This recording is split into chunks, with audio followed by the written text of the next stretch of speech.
Bismillahirrahmanirrahim. Assalamualaikum warahmatullahi wabarakatuh. Salam sehat dan salam bahagia selalu.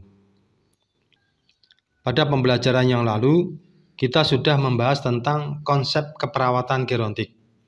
Dan kali ini, kita akan membahas tentang konsep lansia. Mari simak video pembelajaran ini dengan tuntas.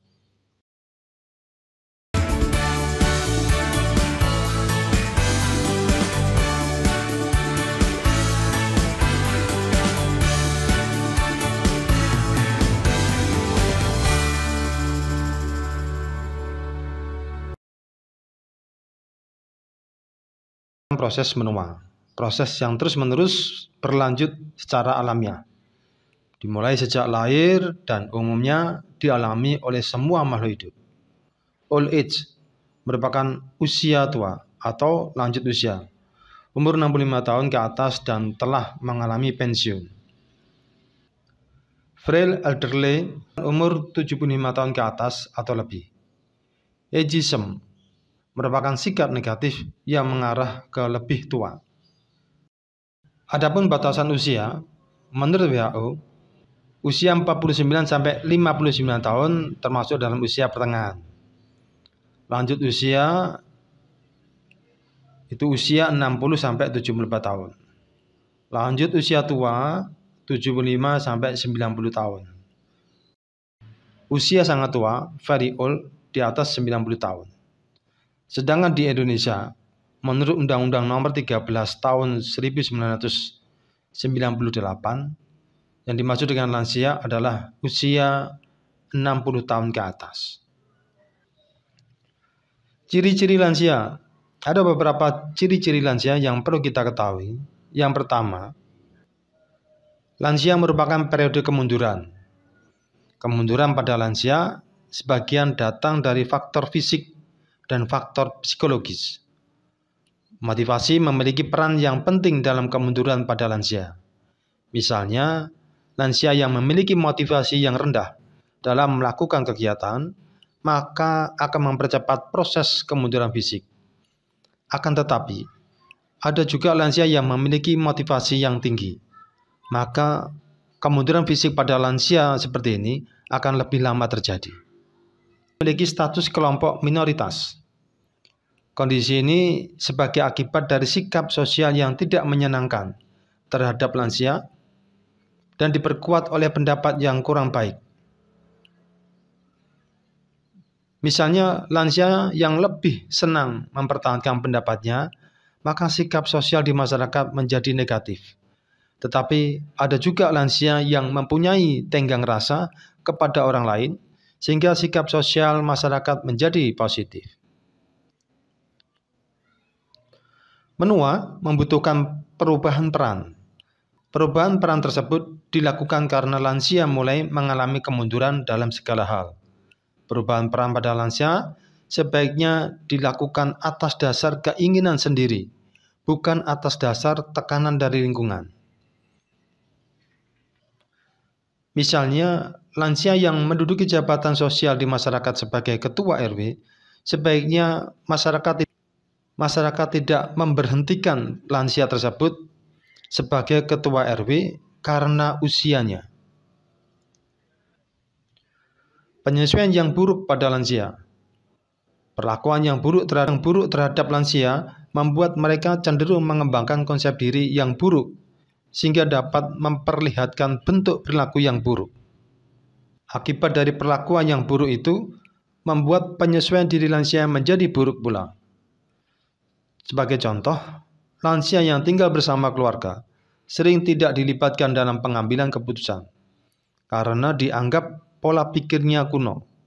Kondisi inilah yang menyebabkan lansia menarik diri dari lingkungannya, cepat tersinggung, dan bahkan memiliki harga diri yang rendah.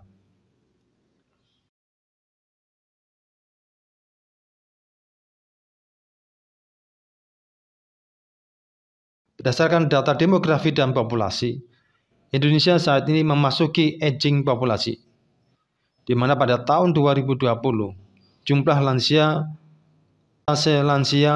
di atas 10% dari jumlah penduduk Indonesia.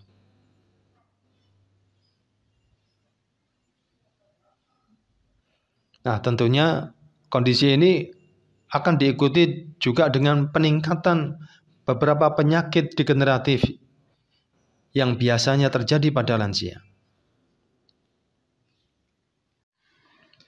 Usia harapan hidup di Indonesia pada tahun 2020 mencapai 71,7. Majunya pelayanan kesehatan, menurunnya angka kematian bayi dan anak, perbaikan gizi dan sanitasi, serta meningkatnya pengawasan terhadap penyakit infeksi, kesemuanya itu berkontribusi terhadap peningkatan atau tingginya umur harapan hidup. Mari kita perhatikan distribusi lansia Indonesia pada tahun 2020. Pada gambar ini kita bisa memperhatikan bahwa persebaran penduduk lansia di Indonesia menurut tipe daerah masih didominasi oleh lansia yang tinggal di daerah perkotaan dibandingkan dengan pedesaan, yaitu 52,95%. Perbandingan presentasi yang tidak jauh berbeda juga tampak pada jenis kelamin lansia. Dengan lansia berjenis kelamin perempuan lebih banyak dibandingkan lansia laki-laki, 52,29%. Selanjutnya, jika dilihat dari kelompok umur, persentase lansia di Indonesia sebagian besar diisi oleh lansia muda. Jadi kelompok umur 60-69 tahun dengan persentase 64,29%. Kesehatan seorang di usia lanjut merupakan cerminan dari proses kehidupan yang dijalani selama rentang kehidupannya. Pendekatan siklus hidup ini akan mengkaitkan gaya hidup seseorang dan kemampuan beradaptasi dengan perubahan sesuai pertambahan usia di sepanjang siklus hidupnya. Dengan kata lain, kondisi kesehatan lansia saat ini merupakan pengaruh dari gaya hidup mereka di masa lalu. Hampir separuh lansia di Indonesia mengalami keluhan baik fisik maupun psikis, 48,14%. Nah, pada masa pandemi COVID-19, ini merupakan tantangan baru yang harus dihadapi oleh lansia di Indonesia. WHO menyatakan bahwa lansia merupakan kelompok usia paling rentan terpapar COVID. Kerentanan pada lansia ini terjadi karena melemahnya fungsi imun serta adanya penyakit degeneratif seperti jantung, hipertensi, dan diabetes mellitus. Selain masalah kesehatan, peningkatan jumlah lansia di Indonesia memiliki dampak sosial dan ekonomi, baik bagi individu, keluarga, maupun lingkungan sosial. Salah satu hal yang utama dalam hal ini adalah kestabilan finansial penduduk lansia. Tidak banyak lansia yang memiliki jaminan pensiun atau telah mempersiapkan finansial secara matang untuk kehidupan di hari tuanya. Hal ini menjadikan penduduk usia produktif memiliki beban tanggungan yang banyak, yaitu untuk dirinya sendiri, keluarga inti, dan orang tua. Dalam perspektif masyarakat secara umum, lansia masih dianggap membebani keluarga atau orang-orang yang masih berusia produktif. Padahal seharusnya pandangan tersebut dapat ditempatkan secara bijak, mengingat potensi dan kearifan yang dimiliki oleh lansia ini dapat digunakan untuk mengawal bangsa ini.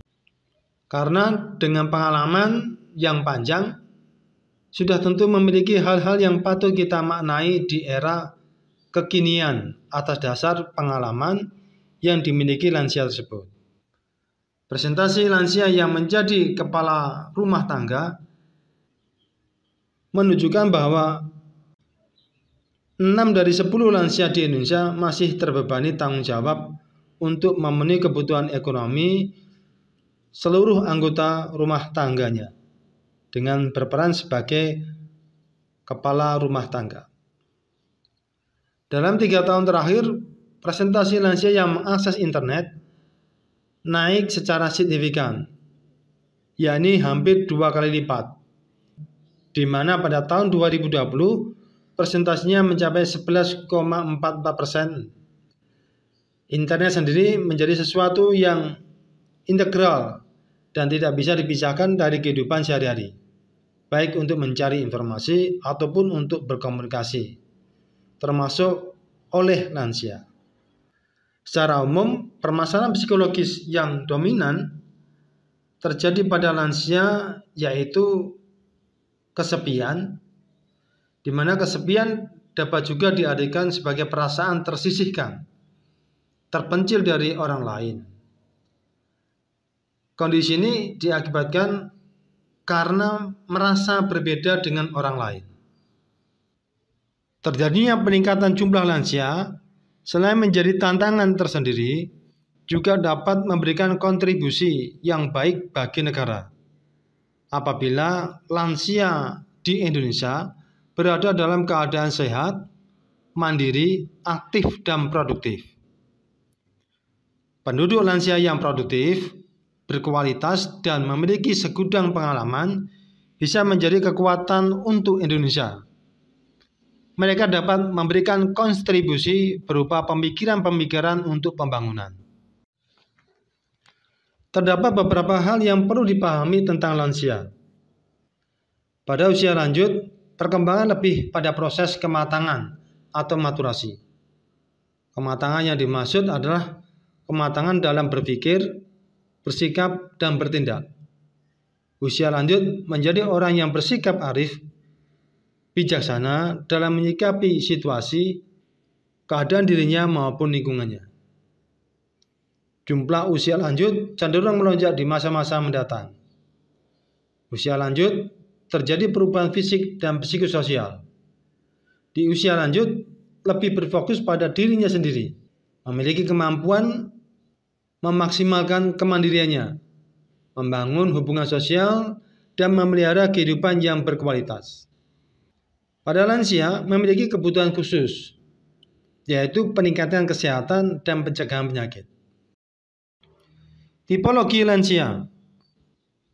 Lansia kita bagi menjadi beberapa tipe, yaitu tipe arif bijaksana, di mana pada lansia seperti ini memiliki sifat kaya pengalaman, mudah menyesuaikan diri dengan perubahan zaman, ramah, rendah hati, dan menjadi panutan masyarakat.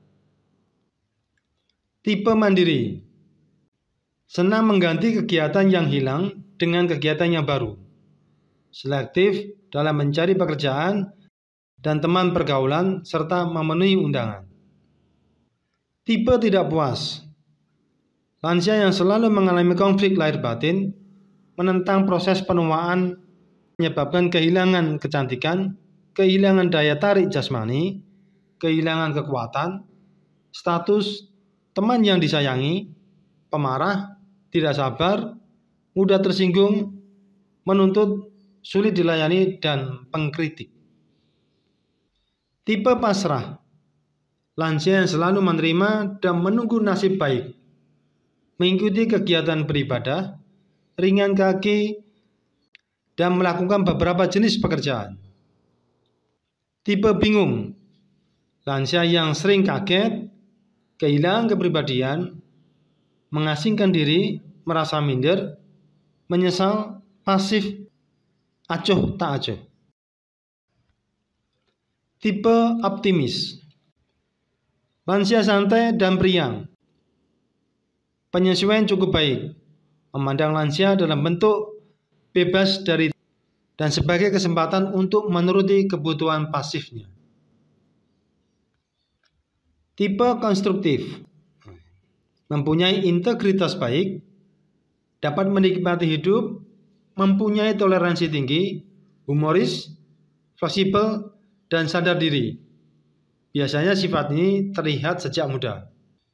Tipe ketergantungan, lansia ini masih dapat diterima di tengah masyarakat, tetapi selalu pasif, tidak berambisi, masih sadar diri, tidak mempunyai inisiatif, dan tidak praktis dalam bertindak. Tipe defensif.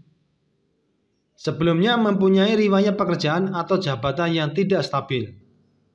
Selalu menolak bantuan. Emosi sering tidak terkontrol.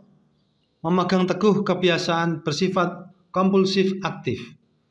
Takut dan masa pensiun. Tipe militan dan serius. Lansia tidak mudah menyerah. Serius, senang berjuang, dan bisa menjadi panutan. Tipe marah frustasi. Lansia yang pemarah, tidak sabar, mudah tersinggung, selalu menyalahkan orang lain. Menunjukkan penyesuaian yang buruk dan sering mengekspresikan kepahitan hidupnya. Tipe putus asa. Bersifat kritis dan menyalahkan diri sendiri. Tidak memiliki ambisi. Mengalami penurunan sosioekonomi. Tidak dapat menyesuaikan diri. Lansia tidak hanya mengalami kemarahan, tetapi juga depresi. Menganggap usia lanjut sebagai masa yang tidak menarik dan berguna. Di dalam kehidupan bermasyarakat terdapat mitos-mitos tentang lansia. Mari kita cermati tentang mitos tersebut. Yang pertama, kedamaian dan ketenangan. Lansia dapat santai menikmati hasil kerja dan jerih payahnya di masa muda dan dewasanya. Badai dan berbagai macam goncangan kehidupan seakan-akan telah berhasil dilewati. Ini mitosnya. Tapi bagaimana kenyataannya? Kenyataannya, lansia sering mengalami stres dan beberapa mengalami kemiskinan dan memiliki berbagai keluhan dan derita, depresi, kekhawatiran, paranoid, dan masalah psikotik. Mitos konservatif dan kemunduran. Di dalam masyarakat, mitos ini memandang lansia itu umumnya konservatif, tidak kreatif, menolak inovasi, berorientasi pada masa yang silam, merindukan masa lalu, kembali ke masa kanak-kanak, susah berubah, keras kepala, dan cerewet. Bagaimana kenyataannya? Tidak semua lansia bersikap dan berpikiran demikian. Mitos berikutnya adalah lansia itu berpenyakitan. Lansia dipandang sebagai masa degenerasi biologis yang disertai oleh berbagai penderitaan akibat bermacam-macam penyakit yang menyertai proses menua. Bagaimana kenyataannya? Kita bisa melihat memang proses ketuaan disertai dengan penurunan daya tahan tubuh, termasuk penurunan metabolisme, sehingga pada lansia rawan terhadap penyakit. Tapi perlu diingat, banyak penyakit yang saat ini dengan perkembangan teknologi, perkembangan dengan ilmu pengetahuan dapat dikontrol dan diobati. Mitos senilitas. Lansia dipandang sebagai masa pikun yang disebabkan oleh kerusakan bagian tertentu dari otak. Nah, kenyataannya tidak semua lansia dalam proses ketuaannya diiringi dengan kerusakan bagian otak. Banyak yang masih tetap sehat dan segar. Mitos berikutnya, ketidakproduktifan. Lansia dipandang sebagai usia yang tidak produktif. Tapi dalam realitas, itu tidak demikian. Banyak lansia yang mencapai kematangan, kemantapan, dan produktivitas mental dan material pada usia lanjut. Ada berbagai macam teori penuaan. Salah satunya adalah teori biologi. Di dalam teori biologi, kita bisa melihat dalam teori seluler, kemampuan sel hanya dapat membelah dalam jumlah tertentu, dan kebanyakan sel-sel tubuh itu diprogram untuk membelah 50 kali. Jika sel dari tubuh lansia diambil atau dibiarkan lalu diobservasi di dalam sebuah laboratorium, ini akan terlihat jumlah sel yang akan membelah itu sedikit. Pada beberapa sistem seperti sistem saraf dan sistem muskuloskeletal dan jantung, sel pada jaringan dan organ dalam sistem tersebut tidak dapat diganti jika sel tersebut dibuang karena rusak atau mati. Oleh karena itu, sistem tersebut berisiko akan mengalami proses penuaan dan mempunyai kemampuannya sedikit atau bahkan tidak sama sekali untuk tumbuh dan memperbaiki diri. Sintesis protein, kolagen dan elastis. Jaringan seperti kulit dan kartilago ini akan kehilangan elastisitasnya pada usia lanjut. Proses kehilangan elastisitas ini dihubungkan dengan adanya perubahan kimia pada komponen protein dalam jaringan tertentu. Pada lansia, beberapa protein, kolagen dan kartilago dan elastin pada kulit ini dibuat oleh tubuh dengan bentuk dan struktur yang berbeda dari protein yang lebih muda. Contohnya, banyak kolagen pada kartilago dan elastin pada kulit yang kehilangan fleksibilitasnya serta menjadi lebih tebal seiring dengan bertambahnya usia. Hal ini lebih mudah dihubungkan dengan perubahan permukaan kulit yang kehilangan elastisitasnya dan cenderung berkerut. Juga terjadi penurunan mobilitas dan kecepatan pada sistem muskuloskeletal. Keracunan oksigen. Teori ini tentang adanya sejumlah penurunan kemampuan sel di dalam tubuh untuk mempertahankan diri dari oksigen yang mengandung zat racun dengan kadar yang tinggi, tanpa mekanisme pertahanan diri tertentu.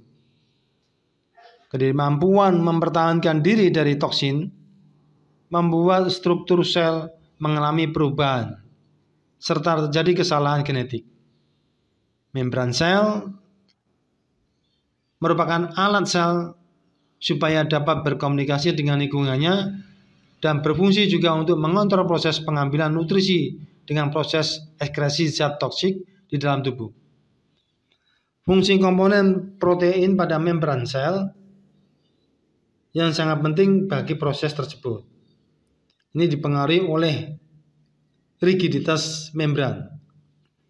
Kesesuaian dari kesalahan genetik adalah adanya penurunan reproduksi sel oleh mitosis yang mengakibatkan jumlah sel anak di semua jaringan dan organ berkurang. Hal ini akan menyebabkan peningkatan kerusakan sel tubuh. Sistem imun. Kemampuan sistem imun mengalami kemunduran pada masa penuaan. Walaupun demikian, kemunduran kemampuan sistem yang terdiri dari sistem limfatik dan khususnya sel darah putih juga merupakan faktor yang berkontribusi dalam proses penuaan.